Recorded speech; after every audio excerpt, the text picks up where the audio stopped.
Occupation of Palestine and our responsibility, फलस्तीन पर इसराइली कब्जा और हमारी जिम्मेदारियां। आज इस मौजू पर हम लोग जो है तबादला ख्याल करेंगे। हमारे साथ में हमारे तीन जो है मोअज़्ज़िज़ मेहमानान इस वक्त जुड़े हुए हैं। हमारे साथ में आज के प्रोग्राम के जो सरपरस्त हैं जनाब मेराज सिद्दीकी साहब, मुस्लिम इंटेलेक्चुअल फोरम के नेशनल कन्वीनर। आप हमारे साथ में आज के प्रोग्राम में खुसूसी तौर पर जो है गुफ्तगू करेंगे। उसके साथ ही हमारे साथ में इंडिया पैलेस्टाइन सॉलिडेरिटी फोरम के नेशनल कन्वीनर जनाब फिरोज मीठी बोरवाला साहब हैं और डॉक्टर सलीम खान साहब। हमारे तीनों मोअज़्ज़िज़ मेहमानान जो है इस मौजू पर खास तौर पर महारत रखते हैं। ये एक ऐसा सुलगता हुआ मौजू है जो सिर्फ आज का ही मौजू नहीं है। एक जमाने से हमारे ये खास तौर पर तीनों मोअज़्ज़िज़ मेहमानान एक जमाने से इस मसले से जुड़े हुए हैं और भारत में जो है रहते हुए इस मौजू पर जो है बहुत ज्यादा मुतहरिक हैं, बहुत ज्यादा तहरीकें चलाई हैं, बहुत ज्यादा तहरीकों से वाबस्ता रहे हैं और बहुत सारे फोरम से और बहुत सारे बैनर से इस ताल्लुक से जो है आवाज गाहे बगाहे उठाई है। तो मैं सबसे पहले इस मसले पर आगाज में जनाब मेराज सिद्दीकी साहब से चाहूंगा कि वो कुछ चंद लफ्जों में रोशनी डाली, फिर हम लोग बातचीत को गुफ्तगू को आगे बढ़ाएंगे।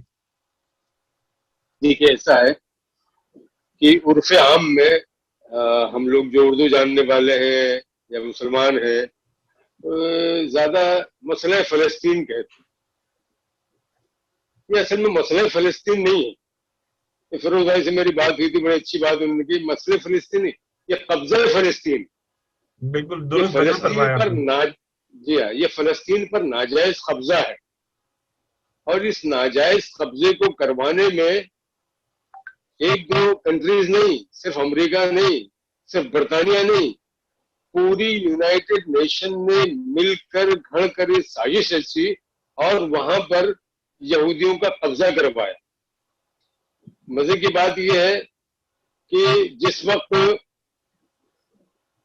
ये किया गया उस वक्त इसराइल में सिर्फ 7% यहूदी आबाद थे, सिर्फ 7%, और बाकी पर मेजॉरिटी मुसलमानों की थी और क्रिश्चियंस की थी, जो वहीं के रहने वाले थे बरसा बरस से, हजारों बरस से। बाद में जर्मनी, रशिया, अमेरिका, दुनिया के कोने कोने से वहां पर लाकर यहूदियों को बसाया गया, जमीनें खरीदी गई और चूंकि बरतानिया ने खिलाफत खत्म करवा दी थी, उसके नतीजे में उन्होंने ये सब गेन किया है। अगर खिलाफत खत्म न होती, अब्दुल हमीद आखिरी बाख्तियार खलीफा थे, जब तक कि उनकी खिलाफत थी 1 इंच जमीन उन्होंने हामी नहीं भरी। हालांकि बहुत सारी सहूलतें देने को लोग राजी हो गए थे। उन्होंने कहा कि आप पर जितने कर्ज है हम सब माफ कर देंगे, लेकिन अल्लाह उसकी अजमत को सलाम, खलीफा अब्दुल हमीद आखिरी खलीफा जो थे बाख्तियार, उन पर रहमत अल्लाह की, वो नहीं माने।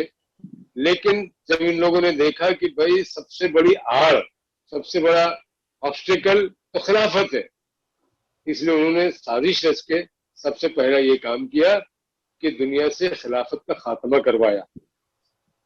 तो ये असल में मसले फलस्तीन नहीं है, असल में कब्जा फलस्तीन है, नाजायज कब्जा फलस्तीन पर। फिर आगे चर्चा होगी तो मैं अपनी बात रखता हूँ। जी, आपने बहुत अच्छा गुफ्तगू को रूप दिया मौजू के ताल्लुक से, जो है कि ये मसले फलस्तीन नहीं बल्कि जो है वो कब्जे फलस्तीन है। मैं इस कब्जे फलस्तीन के खिलाफ शदीद मज़ाहमत करने वाले जनाब फिरोज मीठी बोरवाला साहब से पूछना चाहूंगा कि वो इस सिलसिले में क्या गुफ्तगू रखना चाहेंगे। शुक्रिया फरीद भाई एंड मिराज भाई, और स्पेशली मिराज भाई की उन्होंने ये इनिशिएटिव लिया है मुस्लिम इंटेलेक्चुअल फोरम के बिहाफ पे। एंड आई एम ग्लैड कि आज सलीम भाई भी हमारे साथ है, बोथ द लीडिंग फिगर है आज इस मसले को बोलने के लिए इंडिया में और इनफैक्ट इवन ग्लोबल लेवल पे।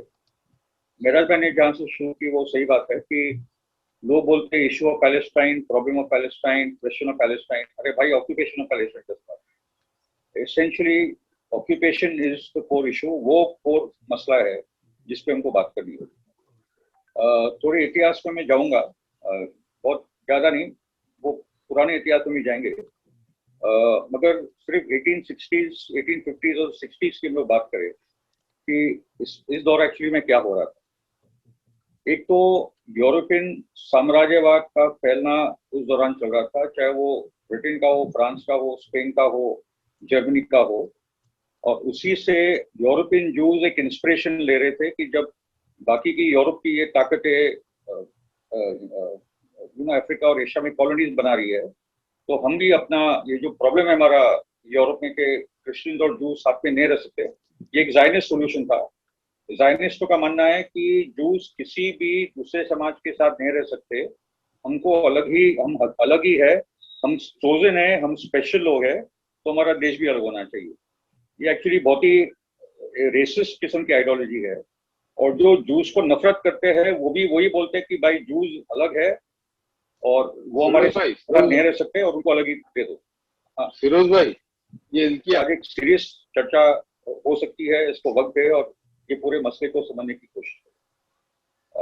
दूसरा मैं एक बात बता दूं before I go to topic, इस बार जो 11 दिन की वॉर हुई गाजा पे, उसमें एक अलग माहौल दुनिया में तो बना, मगर भारत में भी बना, जहाँ बहुत सारे हमारे सेकुलर संगठनों ने अप्रोच किया कि इसको सीरियसली हम लोग को भी समझना शुरू करना है, और उसमें भी हम जैसे लोग का एक बहुत इंपॉर्टेंट रोल है पूरे भारत में इस मूवमेंट को भी बनाने। मैं जाऊंगा इतिहास की तरफ कि एक तो ये जो लगातार issue of Palestine, question of Palestine, problem of Palestine जो बोला जाता है, एक्चुअली ये है ऑक्यूपेशन, कब्जे का सवाल है। The occupation of Palestine by Israel with the help of European और अमेरिकन कॉलोनियल पावर्स, बेसिकली सवाल उसका है। तो ये आज़ादी की लड़ाई का सवाल है। लिबरेशन इतिहास में 1860s और 1850s और 1860s के दौर में, 19वीं सदी में, कि उसमें दो चीजें हो रही थी। एक तो यूरोपियन साम्राज्यवाद का फैलाव, जिसमें Britain, France, Germany, Denmark, Netherlands अलग अलग कॉलोनीज एशिया और अफ्रीका में स्थापित कर रहे थे, और उसी से ज़ायनिज्म इंस्पिरेशन लेता है कि जब हमारे यूरोपियन कंट्रीज जिसमें हम लोग रहते हैं, अगर वो कॉलोनीज बना सकते हैं तो हम भी कॉलोनीज बना सकते हैं। तो ज़ायनिज्म एसेंशियली एक इंपीरियलिस्ट कॉलोनियल आइडियोलॉजी रही और सुपरमिस्ट आइडियोलॉजी रही कि हम दुनिया की चोजन पीपल है, हम ही सर्वश्रेष्ठ है और हमारा अधिकार है इन देशों पे जाके कब्जा करना। तो यूरोपियन इंपीरियलिज्म और जूइश ज़ायनिज्म का एक आइडियोलॉजिकल संबंध तो है। दूसरी बात कि यूरोपियन कॉलोनियल ताकतें भी यही मानती थी कि भाई जूस हमारे साथ रह नहीं सकते, वो अलग किस्म के लोग हैं, उनको अलग ही दे दो। और जो जूइश ज़ायनिस्ट थे वो एक माइनॉरिटी थी जब ये मूवमेंट शुरू हुआ कि हम इनके साथ रह नहीं सकते, हमको अपना एक अलग देश ढूंढना ही होगा। हुआ एक ऐसा कि एक तो वो दौर रहा, दूसरा कि प्रोटेस्टेंट क्रिश्चियनिटी में जो एक क्राइसिस आई थी कि ईसा मसीह आ ही नहीं रहे, second coming of the Christ नहीं हो रहा है। तो क्रिश्चियन ज़ायनिस्ट प्रोटेस्टेंट क्रिश्चियनिटी में मूवमेंट शुरू होती है और उसमें ये बात आती है कि भाई जीसस क्राइस्ट के सेकंड कमिंग के लिए भी हमको क्या करना होगा। उसमें कुछ प्रोफेसीज है जो नहीं हुई, इसके लिए जीसस क्राइस्ट आ नहीं रहे। उसी में से क्रिश्चियन ज़ायनिज्म में से बात आती है कि जूस को वापस वहां बसाना होगा, इजराइल बनाना होगा, हैकल सुलमानी बनानी होगी, अलग सा तोड़ना होगा, तब एंटी क्राइस्ट आएगा जो जूश मसीहा होगा और फिर हमारा जीसस क्राइस्ट आएगा। ये 19th सेंचुरी की जूश मतलब क्रिश्चियन ज़ायनिज्म की आइडियोलॉजी, जिससे जूश ज़ायनिज्म भी आगे बढ़ता है।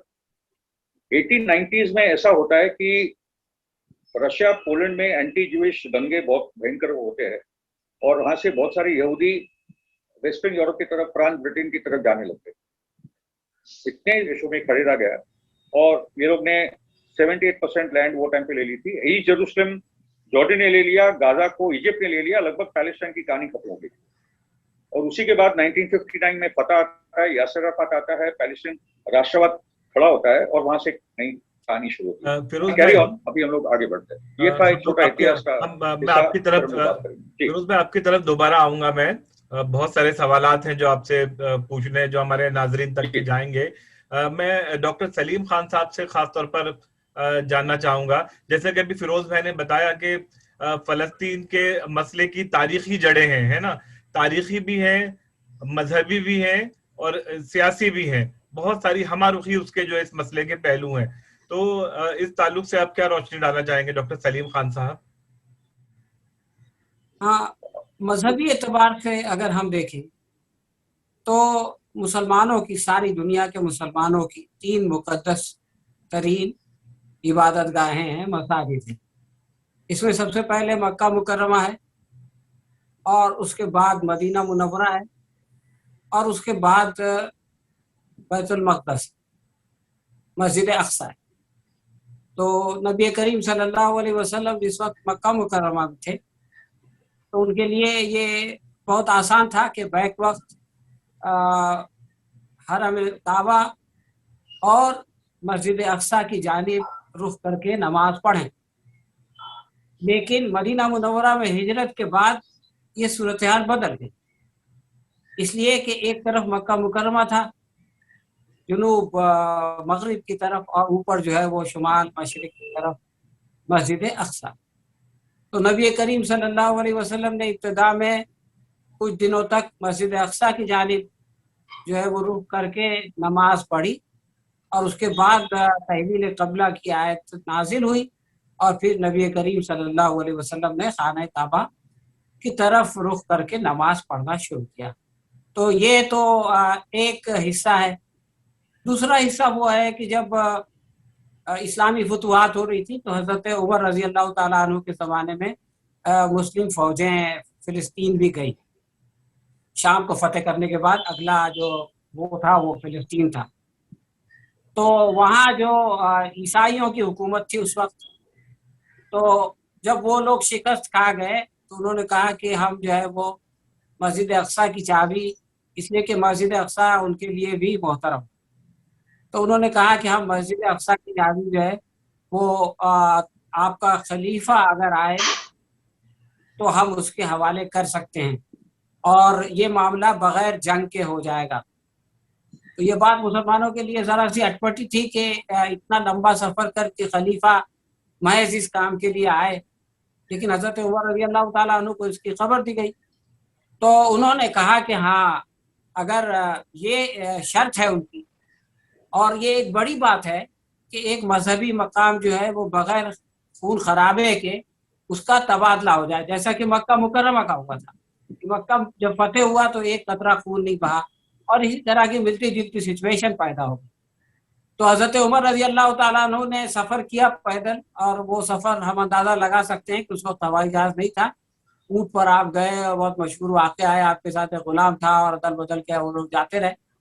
तो जब वो बैतुल मक़दस में दाखिल हुए, अल-कुद्स में दाखिल हुए, तो उनके जो पादरी थे, जो मजहबी रहनुमा थे ईसाइयों के, तो उनकी मजहबी किताबों में कुछ निशानियां थी उन लोगों की जो कि बैतुल मक़दस, जो कि मस्जिद अक़सा को फतेह करने वाले। तो उन्होंने उन निशानियों को हज़रत उमर रज़ी अल्लाह ताला अन्हु में देखा, और जब उन्होंने पाया कि हाँ ये वही शख्स है कि जिसके बारे में हमको बशारत दी गई है, तो उन लोगों ने वो चाबी जो है वो हज़रत उमर रज़ी अल्लाह ताला अन्हु को दे दी। तो ये एक वाक़या है, और एक और भी मजहबी वाक़या है बहुत ही अहम जो मैं भूल गया। नबी करीम सल्लल्लाहु अलैहि वसल्लम जिस वक्त मेराज के लिए गए, तो आपका जो आसमानी सफ़र था वो मक्का मुकर्रमा से लेकर के डायरेक्ट मलाए आला के लिए नहीं था, बल्कि आप जो है वो मक्का मुकर्रमा से मस्जिद अक़सा ले जाए गए, और मस्जिद अक़सा में वो खूंटा भी अभी तक मौजूद है जिससे कि वो उसको बांधा गया था बराक। और उसके बाद वहाँ आपने नमाज अदा की, और तमाम अंबिया वहाँ पर मौजूद थे, और आपने सभी की इमामत की, और उसके बाद आपका अगला सफ़र जो है वो शुरू हुआ। तो इस तरह के ये तीन वाक़यात से हम लोग समझ सकते हैं कि पूरी दुनिया के मुसलमानों के जज्बात जो है वो मस्जिद अक़सा से क्यों वाबस्ता है। देखिए, मुसलमान का मामला तो ये है कि वो सारी दुनिया में मुसलमान एक जिस्म की तरह है कि जिस्म के एक हिस्से में दर्द होता है तो सारा जिस्म महसूस करता है। अगर चीन में जुल्म होता है उगीर मुसलमानों पे तो हम महसूस करते हैं, अगर बर्मा में म्यांमार में होता है तो हम महसूस करते हैं, इसी तरह से जहाँ कहीं भी हो हम महसूस करते हैं। लेकिन मस्जिद अक्सा के साथ जो हमारा ताल्लुक है वो बहुत खास दीनी ताल्लुक है, और इसलिए सारी दुनिया के मुसलमान मस्जिद के ताल्लुक से, मस्जिद अक्सा के ताल्लुक से बहुत ज्यादा हिस्सास हैं। मेरा ख्याल है बाकी बातें आगे हम लोग गुफ्तगू में जी, करें। आपने एक बहुत अहम नुक्ते की तरफ जो है इशारा किया कि ये इस लड़ाई का तारीखी पस मंजर या इस बेइंसाफी का जो है तारीखी पस मंजर क्या है, और उसका मजहबी पस मंजर भी वाज़ेह किया कि वो मुसलमानों के नुक्ते नज़र से उनके ईमान का जुज क्यों है, और इस मस्जिद अक्सा की जो है तारीखी अहमियत क्या है। और यूं देखा जाए तो ये तीनों जो आसमानी मज़ाहिब कहलाते हैं, इस्लाम, ईसाइयत और यहूदियत, तो ये बैक वक्त जो है वो तीनों मुल्कों के लिए जो है, तीनों मजहबों के लिए जो है, जो आसमानी किताबों पे यकीन रखते हैं उनके लिए खासतौर पर यरूशलेम शहर की जो है वो बहुत ज्यादा अहमियत है। तो मेराज भाई ने जो इससे कबल अपनी बातों में रोशनी डाली कि सुल्तान अब्दुल हमीद जो आखिरी जो है खलीफा थे खिलाफत राशिदा, जो जो खिलाफत का सिलसिला जो चला आ रहा था एक सदियों पुराना, और जिसके तहत जो है वहां का निजाम चल रहा था, तो उसके बाद हम देखते हैं कि बहुत सारी सियासी उथल पुथल जो है, ये इजराइल का कयाम, यहाँ पर जो है भारत की आजादी, और वहाँ सऊदी अरब का कयाम, हिजाज मुकद्दस से सऊदी अरब में तब्दील हो जाना, और फलस्तीन पर जो है वो इजराइल का कब्जा होना, फलस्तीन सुकड़ सिमट कर एक छोटी सी रियासत और इजराइल एक जो है दुनिया के नक्शे में एक रियासत का कयाम में आना, जैसा कि फिरोज भाई ने बताया कि वो यूएनओ का उसमें रोल रहा। तो मेरा मिराज भाई से ये सवाल है कि अब इतने साल गुजरने के बाद, 70-80 साल गुजर गए इस पूरे मामले को, पर ये अभी भी ये मसला क्यों उतना ही सुलगता हुआ है, बल्कि दिन ब दिन मजीद जो है इसमें शिद्दत पैदा होती जा रही है? ठीक है, कि अभी डॉक्टर सलीम खान साहब ने बताया कि हमारे नजदीक और यहूदियों के नजदीक भी और ईसाइयों के नजदीक भी ये सियासी मामले से ज्यादा अहम मजहबी तौर पर हमारे लिए बहुत ज्यादा मकाम रखता है, उर्फ आम में कबीला अव्वल भी कहा जाता है। तो हमारे लिए मजहबी हैसियत इसकी बहुत है, सलीम भाई ने तफसील से बता दिया है। और दिन कितने भी गुजर जाए, बात इसकी नहीं है। जब अभी सलीम भाई ने बताया कि हजरत उमर के जमाने में बिना एक कतरा खून बहाए ये शहर हमको गिफ्ट किया गया था, हमें दिया गया था, कब्जा नहीं किया था हमने। और उसमें बहुत सारी शर्तें जहां उन लोगों ने रखी थी, वहां एक शर्त ये रखी थी कि यहां से यहाँ यहूदी को आने की इजाजत भी नहीं होगी। लेकिन हजरत उमर ने वो बात नहीं मानी और यहूदियों को ज़ियारत के लिए आने की इजाजत बाकायदा दी गई। तो हमने तो ये किया। और उसके बाद फिर हमारी सियासी गलतियों की वजह से, बहुत सारी इस तरह की गलत तदाबीर की वजह से दोबारा वो उनके कब्जे में चला गया। और उसके बाद दोबारा जो है ये सलाहुद्दीन अय्यूबी के जमाने में हमने इसको फतेह किया, कमोबेश 90 इयर्स के बाद, 90 साल। और क्या था 90 साल? ये ऐसा कि आप देखिए फिलिस्तीन के जो इलाका है उसके पीछे समंदर, उसके सामने जितने ममालिक थे वो टूट टूट के खुद मुख्तार सुल्तान बन गए थे लोग। खिलाफत तो चली आ रही थी, लेकिन खिलाफत के साथ साथ खुद मुख्तारी का सिलसिला बहुत चला, तो बहुत सारे सुल्तान हो गए थे। और इतना आसपास में सराउंडिंग्स में न कोई ईसाई हुकूमत थी न कोई यहूदी हुकूमत थी, फिर भी मुसलमानों को सलाहुद्दीन अय्यूबी के जमाने तक 90 इयर्स लगे उसको दोबारा हासिल करने के लिए। नाहिल हुक्मरान थे, आज भी है मामला। तो हम तो हुक्मरानों के भरोसे है भी नहीं, हम अल्लाह के भरोसे हैं। और आम मुसलमान, जो इस दुनिया का आम मुसलमान ये है, अगर तकिया भरोसा नहीं किया जा सकता इस मसले में, क्योंकि आप देखिए खासकर अरब इलाकों में और आसपास के तमाम इलाकों में इन्होंने डेमोक्रेसी और जमहूरियत नाम की चीज रहने नहीं दी और कभी रहने भी नहीं देनी। पपेट ऑन चेन, अपनी मर्जी के उन्होंने बंदे बिठाई पे हैं। सऊदी अरब हो, यूएई हो, बहरीन हो, कहीं भी आप देखिए जिनके अपनी मर्जी के बंदे हैं। तो मैं और उसका मुजाहरा भी मेराज भाई, उसका मुजाहरा भी हमने देखा यूएई ने क्या किया। हाँ, दुबई ने जो है हाल ही में हाँ, सिफारत खाना खोल दिया, सिफारती ताल्लुकात कायम करके। हाँ, अभी क्या है, इनको अपना इश्यू से ज्यादा बिजनेस अजीज है। और बिजनेस क्या, अमेरिका जो चाह रहा है ये लोग कर रहे हैं, अमेरिका जैसा बोलता है ये लोग करते हैं। लेकिन सऊदी अरब थोड़ा घबरा इसलिए गया कि पूरी दुनिया का मुसलमान जो पूरी तरह उसकी मुखालिफत में आ जाएगा, खिलाफ खड़ा हो जाएगा, इसलिए होते होते रुक गया। बहरहाल देखिए, एक चीज मैं ये कहना चाह रहा हूँ अपने आखिरी उसमें कि ये बात भी सोचने की है कि आखिर हम लोग, खासकर हम हिंदुस्तान के रहने वाले, चाहे मुसलमान हो या किसी और मजहब के मानने वाले हो, इस फलस्तीन के इशू पे हमारी क्या रोल होना चाहिए, हमें क्या करना चाहिए। हाँ, बहुत अहम मौजू है, बल्कि यही हमारा मौजू है।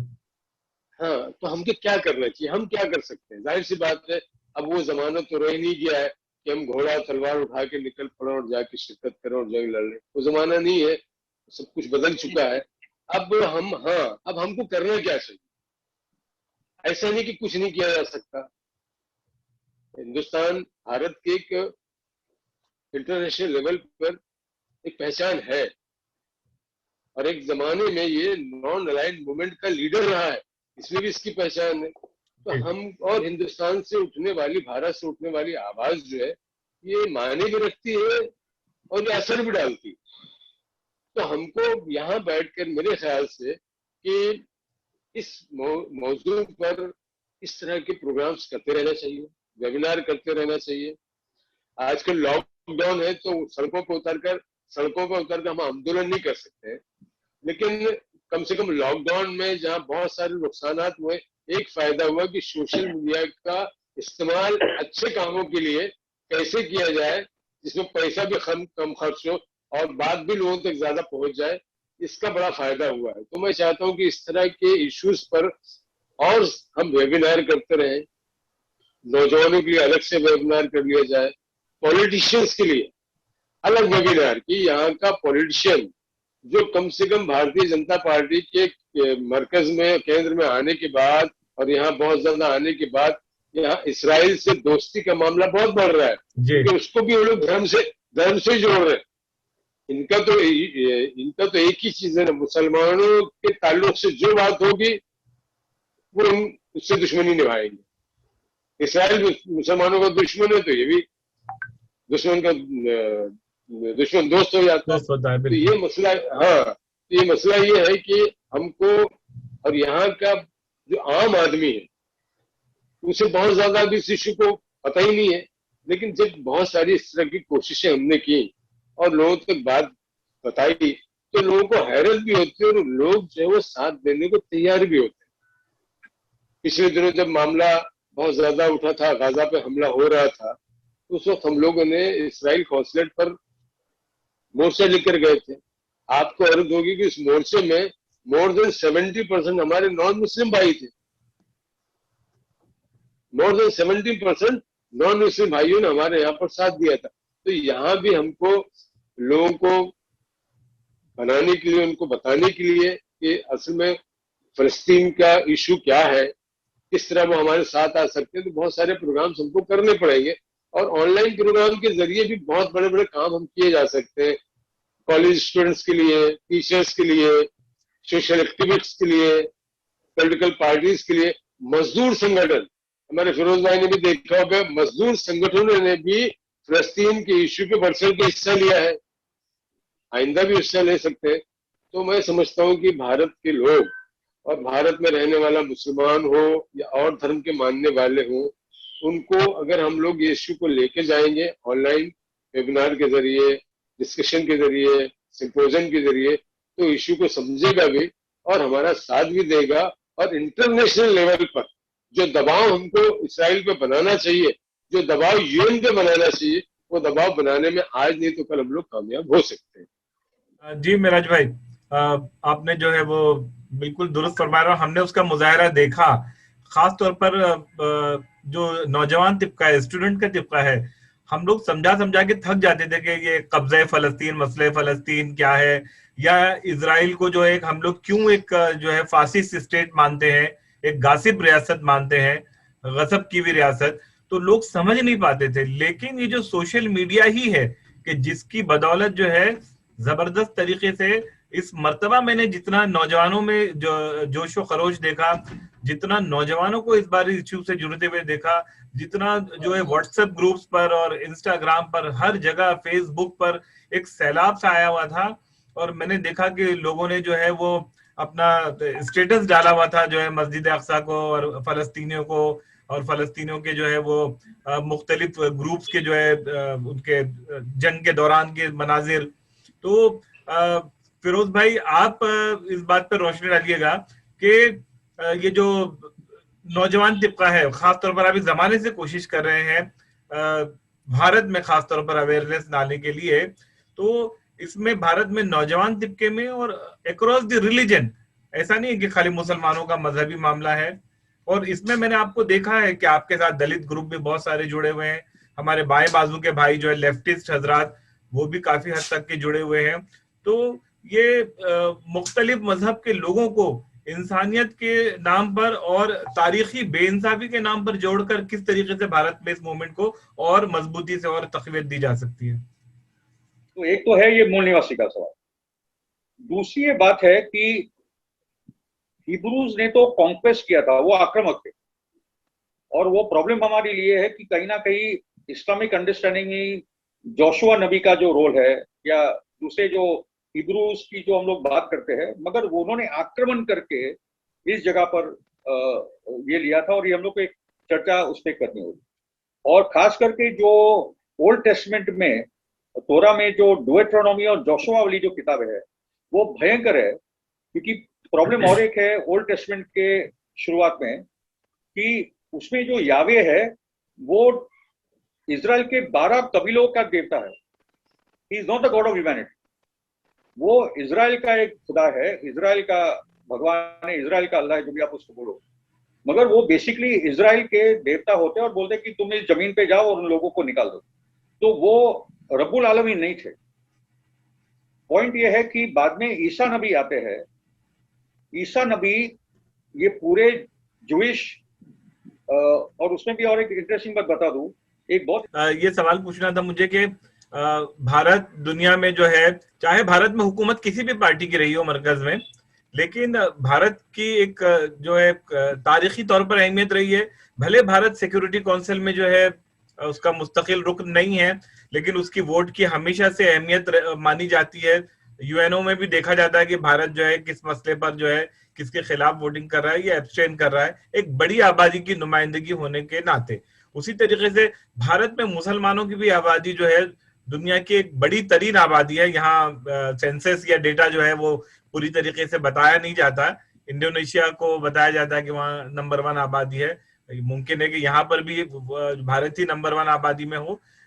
लेकिन एक खास बात यह है कि चूंकि भारत में इतनी बड़ी आबादी, फिर ओवर एंड ऑल नौजवानों की एक बहुत बड़ी आबादी, फिर उन नौजवानों में मुस्लिम नौजवानों की आबादी और दूसरे मज़ाहिब के नौजवानों का गलबा, तो हम लोग जो है खास तौर पर नौजवान तिबके को, जो स्टूडेंट तिबका है, उनमें जो है उस तिबके में जो है ये इस तारीखी बेइंसाफी को लेकर, इजराइल के जो है एक भयानक जराइम को लेकर और फलस्तीन के मसले को मजीद वजाहत, और ये कि जो कंफ्यूजन फैलाया जाता है, जो बदगुमानियां फैलाई जाती हैं कि इजराइल, आप बताइए कि मतलब एक बहुत बड़ा जो है सोशल मीडिया के जरिए कि जो अपने हुकूक की लड़ाई लड़ने वाले, जिसका घर छीन गया है, उसी को टेररिस्ट बना दिया जाता है।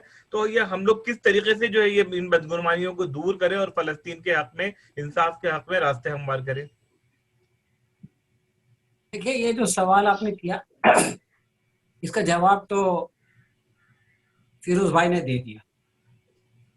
मैं एक दो बातें हम क्या कर सकते हैं इसके हवाले से करना चाहते हैं। जी सर। देखिए, जब भी कोई कुछ करने की बात आती है, इंसान के दिल में एक ख्वाहिश पैदा होती है, एक जज्बा पैदा होता है कि हमको कुछ करना चाहिए, तो सबसे पहली रुकावट ये आती है, एक सवाल दिल में आता है, एक अंदेशा आता है कि आखिर हम कर क्या सकते हैं। और जब ये बात आती है कि हम कुछ कर नहीं सकते, तो इंसान सोचता है कि यार फिर क्यों बिना वजह इसमें अपना वक्त जाया करना। तो ये सवाल का जवाब जब तक कि हमारे पास नहीं होगा और उन तमाम लोगों तक हम नहीं पहुंचाएंगे जो कुछ न कुछ करना चाहते हैं, इत्मीनान बख्श जवाब, उस वक्त तक कोई कुछ नहीं। हकीकत है कि हिंदुस्तान की अपनी तारीख रही है इसराइल के हवाले से, लेकिन ये भी एक हकीकत है कि मौजूदा हुकूमत की बहुत जबरदस्त हमदर्दियां इसराइल के साथ हैं और ये सिलसिला नरसिम्हा राव से शुरू होते होते यहाँ पहुंचा है, तो इससे हम इनकार नहीं कर सकते। लेकिन इस बार जो तब्दीली आई, पैराडाइम शिफ्ट हुआ गजा की तरफ से, उसने एक पूरी दुनिया में ऐसी ओपिनियन बना दी कि पहली मर्तबा हिंदुस्तान के लिए इसराइल की हिमायत करना मुश्किल होगा और उसका नतीजा ये निकला, चाहते हुए भी मुश्किल हो गया, चाहते हुए भी मुश्किल हो गया। और उसका नतीजा ये निकला कि नेतन्याहू को गुस्सा आ गया और उसने 25 ममालिक का झंडा लगा के शुक्रिया अदा किया और उसके अंदर हिंदुस्तान का झंडा नहीं था। तो हमारे भक्त लोग बहुत परेशान हो गए और उससे कहने लगे, खुदा के लिए हम तुम्हारे सबसे अच्छे दोस्त हैं, हमारा भी झंडा लगाओ। यानी बेहयाई की इंतहा है कि किसी ने आपको झटक दिया, आपकी इज्जत नहीं किया, तो फिर भी आप जो है उसके पीछे पीछे भाग रहे। तो ये जो चेंज हुआ है ना, ये सवाल का जवाब है कि हम क्या कर सकते। अगर पूरी दुनिया के लोग बशमूल हिंदुस्तान के लोग हक के हिमायत में खड़े हों, जालिम के खिलाफ खड़े हों, तो उसका असर उन लोगों पे भी होता है जो जालिम की हामी होते हैं। लोग ये कहते थे कि इजराइल इतना ताकतवर है कि जब तक सारी दुनिया के मुसलमान मुत्तहिद नहीं होंगे तब तक कि इजराइल का बाल भी नहीं कर सकते। मतलब जो सो कॉल्ड आयरन डोम था वो तहस नहस हो गया। अब पता चला कि वो मुट्ठी भर लोगों ने जो है वो 10 दिन में 4000 वो किए। 4000 हमला, मिसाइल हमला कोई मामूली चीज नहीं होता है। बेशक वो इसराइली जो ये समझते थे कि हमारे पास दुनिया की सबसे बड़ी आईडीएफ है, वो भाग भाग के जाके नीचे उसमें छुपती थी जो तहखाने उन्होंने बनाया हुआ है, और घरों में एक महफूज घर बनाया हुआ है, तो उसके अंदर जाके सारे लोग दुबक के बैठ जाते थे। तो ये बात कि भाई हम उनकी हिमायत करेंगे तो क्या होगा, तो ये बात भी गलत हो। वो लोग आज जो है वो जो सेंस ऑफ इनसिक्योरिटी इसराइल के अंदर इन 10 दिनों में पैदा हुआ है। देखिए नेतन्याहू और खुद से जंगबंदी की पेशकश। देखिए दो खास बात मैं और बताना चाहता हूँ। पहली बार हुआ, ये पहली बार ऐसा हुआ। जी जी 3 बातें हुई हैं इस बार, पहली बार। पहले तो ये कि इससे पहले जब इसराइल हमला करता था तो फिलिस्तीनी जो है वो दफा करते थे। इस मर्तबा गजा ने इकदाम किया, उन लोगों ने वार्निंग दी कि अगर जो है वो मस्जिद अक्सा के आसपास जो हंगामा कर रहे हैं वो नहीं रुकेगा तो हम हमला करेंगे। उन्होंने हमला किया। तो ये बात कोई डिफेंसिव हिसाब किताब नहीं थी, उन्होंने इकदाम किया। दूसरी बात ये है कि गजा वालों ने ये जो इसका मामला हुआ अमन का, तो अमन की पेशकश इसराइल की तरफ से आई, गजा की तरफ से नहीं आई। तीसरी बात यह है कि जंगबंदी से पहले आखिरी मिसाइल गजा से आया, इसराइल से नहीं गया। देखिए इसमें कोई शक नहीं कि इसराइल ने बहुत तबाही और फिलिस्तीनियों को मजलूम समझें, और जैसा कि अभी फिरोज भाई ने बताया कि वो अपनी आजादी की जंग लड़ रहे हैं और उनकी उस जंग में वो जो है अपार्थीद के खिलाफ एक जंग लड़ रहे हैं, उस जंग में उनका साथ दें तो वो सुबह जो काफी दूर दिखाई देती है वो बहुत करीब आ सकती है। इसलिए हमको अपनी जिम्मेदारी को अदा करना चाहिए। मतलब ये कि हमको ये नहीं सोचना चाहिए कि वो सुबह नहीं आएगी, वो सुबह कभी तो आएगी, है ना? करीब आएगी, नहीं करीब आएगी, कभी आएगी, ये तो पहले सुबह जरूर आएगी, वो सुबह जरूर आएगी।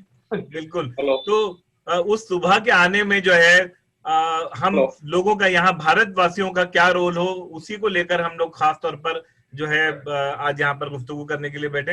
हमारे पास अब बहुत ही कम वक्त रह गया है, हमको बहुत प्रोग्राम के आखिरी मरहले में है। फिरोज भाई 1 मिनट। जी, मैं सलीम भाई की बात को आगे बढ़ाते हुए बोलना चाहता हूँ कि बेसिकली डॉक्टर सलीम खान साहब, आपसे जो है चंद इख्तितामी जो जुमले आज के प्रोग्राम के ताल्लुक से। देखिए, सारी बातें हो चुकी हैं। एक कुरान मजीद में एक बशारत है, एक प्रोफेसी, और वो प्रोफेसी इससे पहले जब हम लोग पढ़ते थे, उस वक्त जबकि इसराइल का गलगला था, तो उसको समझना बहुत मुश्किल होता था। लेकिन अब जबकि पैराडाइम शिफ्ट हो रहा है, तो मैं वो आयत का हिस्सा पढ़ के आपको सुनाता हूँ कि आप इसके तनाजुर में देखें कि अल्लाह ताला फरमाता है ये तुम्हारा कुछ बिगाड़ नहीं सकते।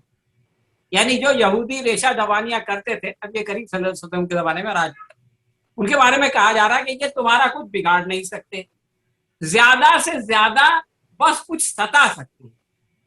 अगर ये तुमसे लड़ेंगे तो मुकाबले में पीठ दिखाएंगे। यानी जो अभी फिरोज भाई ने कहा कि सरहद के ऊपर में टैंक खड़े हैं, लेकिन गजा के अंदर दाखिल होने की हिम्मत नहीं है। ये सिचुएशन है कि अगर ये तुमसे लड़ेंगे तो मुकाबले में पीठ दिखाएंगे, फिर ऐसे बेबस होंगे कि कहीं से इनको कोई मदद नहीं मिलेगी। अब देखिए, जिससे सबसे ज्यादा उम्मीद थी बाइडेन से, उसने भी जो एक खास वक्त में कहा भैया अब जो है वो आप अमन मुआहदे पे साइन कर दो। आगे फरमाया जाता है कि ये अल्लाह के गजब में घिर चुके हैं, इन पर मोहताजी और मगलूबी मुसल्लत कर दी गई है। ये सब कुछ सिर्फ इस वजह से है कि ये अल्लाह की आयत से कुफ्र करते हैं और इन्होंने पैगंबरों को नाह कत्ल किया है। ये उनकी नाफरमानी और ज्यादतियों का जाम। तो कुरान मजीद में ये बात बताई कि ये लोग जो है वो रांदे दरगाह है, बिखरे हुए, लेकिन किसी का सपोर्ट कभी कभी अल्लाह ताला की इज़्न से मिल जाता है तो टिक जाते हैं। जैसे अभी टिके रहे, 70 साल से टिके हुए हैं। अब थोड़ा थोड़ा ये सपोर्ट खत्म हो रहा है और आहिस्ता आहिस्ता जो है वो इंशाअल्लाह अज़ीज़ ये खेल खत्म होने वाला है। हम दुआ करते हैं कि जो लोग इनके साथ जो है वो मुकाबला कर रहे हैं, अल्लाह तबारक तआला उनका हाल को नासिर हो। बहुत शुक्रिया। और ये सीरीज जो है वो मुसलसल चलती रहेगी, मुख्तलिफ मौज़ूआत पर, लॉकडाउन हो ना हो। अब आलमी सतह पर जो है ग्लोबल विलेज का जो कंसेप्ट था वो सामने आ चुका है। तो मिराज सिद्दीकी साहब के इख्तितामी जुमलों के साथ प्रोग्राम का इख्तिताम। ये फ़लस्तीन के ताल्लुक़ से अन-मुस्लिम इंटेलेक्चुअल फोरम की तरफ से एक वेबिनार किया, बहुत अच्छी गुफ्तगू हुई और ये पहली गुफ्तगू नहीं है। इंशाल्लाह हम इस पर आगे भी चर्चा रखेंगे। मैंने जैसे कहा कि नौजवानों का एक वेबिनार किया जाएगा, मजदूर संगठनों के नुमाइंदों के साथ में लेकर इस पर हम लोग को करना चाहिए। जो ख़वातीन हैं, लेडीज़ हैं हमारी, उनको भी स्टूडेंट्स से जोड़ा जाए। स्टूडेंट्स के बहुत सारे लीडर्स हैं, बहुत सारे एक्टिविस्ट हैं, उनको साथ में जोड़कर इस प्लेटफॉर्म के ज़रिए माध्यम से हम लोग काम करें। इसके अलावा पॉलिटिशियंस, इनको साथ में लेकर इस पर काम किया जाए। देखिए, हालात बन रहे हैं, लोग समझने को तैयार हैं। हमने बहुत सारी कोशिशें की है। हालांकि बीजेपी गवर्नमेंट आने के बाद इस मामले में बहुत ज़्यादा गलत फहमियाँ फैलाई जा रही हैं, झूठ फैलाया जा रहा है, इसराइल को किसी न किसी दर्जे में सही ठहराने की कोशिश की जा रही है। लेकिन हमारा काम ये होगा कि हम लोगों तक इसी प्लेटफॉर्म के ज़रिए और मुख्तलिफ प्लेटफॉर्म के ज़रिए जाएंगे, बताएंगे कि फ़लस्तीन का इशू दरअसल है क्या, और इसराइल जालिम है, इसराइल वहाँ जुल्म कर रहा है और फ़लस्तीनी मजलूम है। तो यकीनन भारत के लोग भी साथ देंगे, जिस तरह दुनिया के लोग साथ दे रहे हैं, भारत के भी लोग साथ देंगे। बहुत बहुत शुक्रिया।